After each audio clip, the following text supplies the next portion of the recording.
You knew it's been a fight. I was telling Jeff when I used to play, no matter how good Southeast was, you left here and you knew you had a war on your hands. And Coach, I don't know if you could be more proud of the Railers tonight. Boy, we really fought.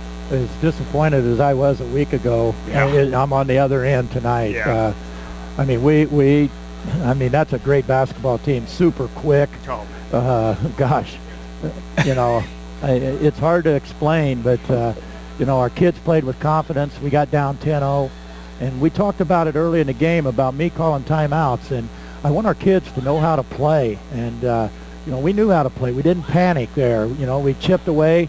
We got back to about half of that by the end of the first, and we tied it at the halftime. Yeah.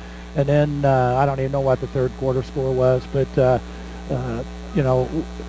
we done things that we don't normally do to beat them. We took the ball to the basket. Yeah. I think that was a key. I thought it was an ugly game. I thought it was totally brutal the first half, and then we dang near had a brawl. Yeah. And then they started calling every little thing, and I don't know if that was to our advantage or not. You also got to remember we played for a quarter without Ed Bowlby and Will Podbelsic on the floor. Yeah. So the people that were out there done an outstanding job. Our substitutions, those guys done a great job. Pretty good game.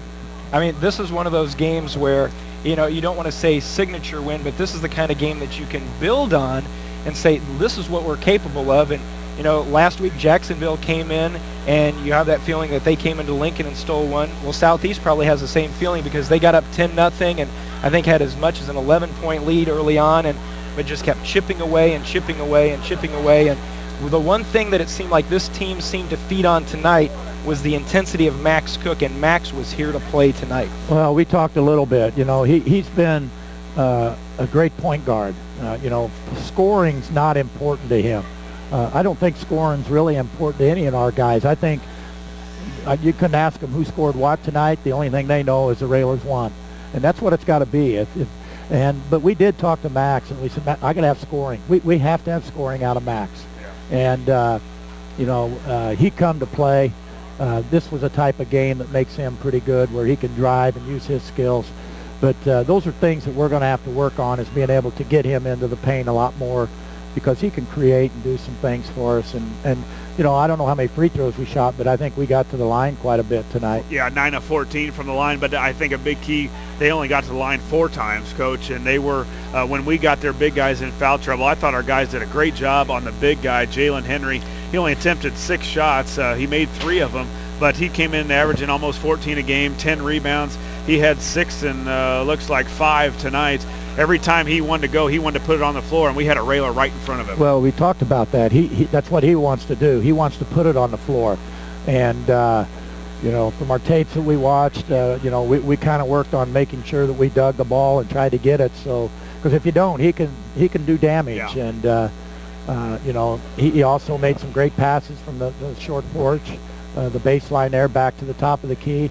Herman got off to a great start. He had 14 points, I think, in the first quarter, and I don't know what he finished with, but our kids found him. And then the kid that come in that didn't play at all until late, I thought he was going to beat us.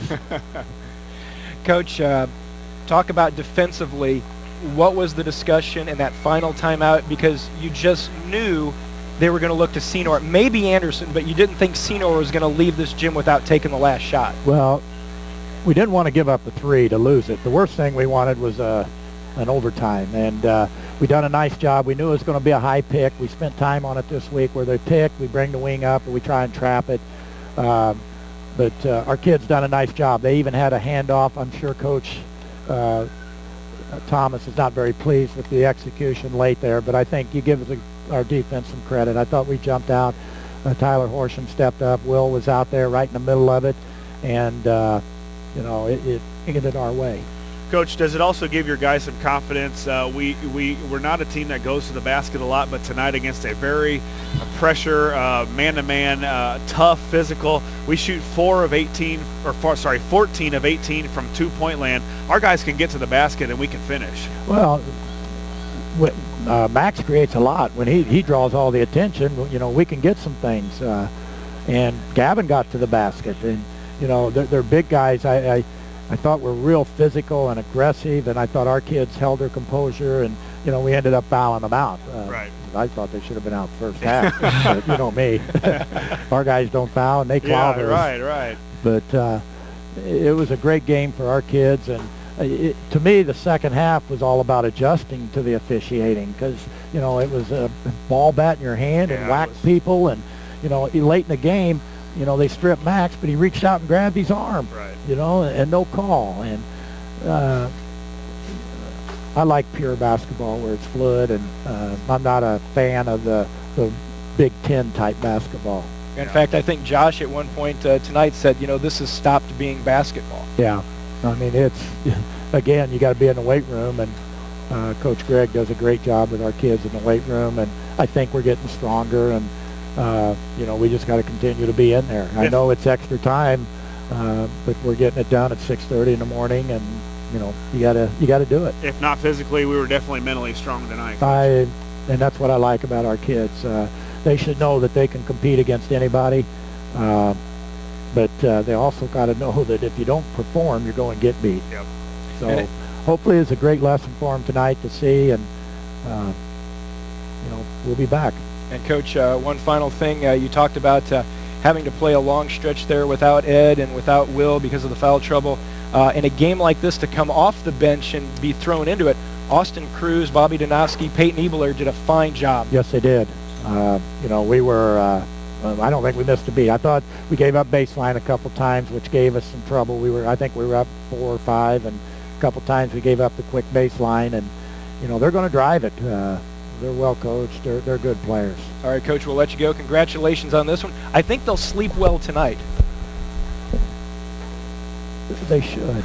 I know I will. A lot better than I did last Friday. All right, we'll see you next Friday back home against Glenwood. Okay.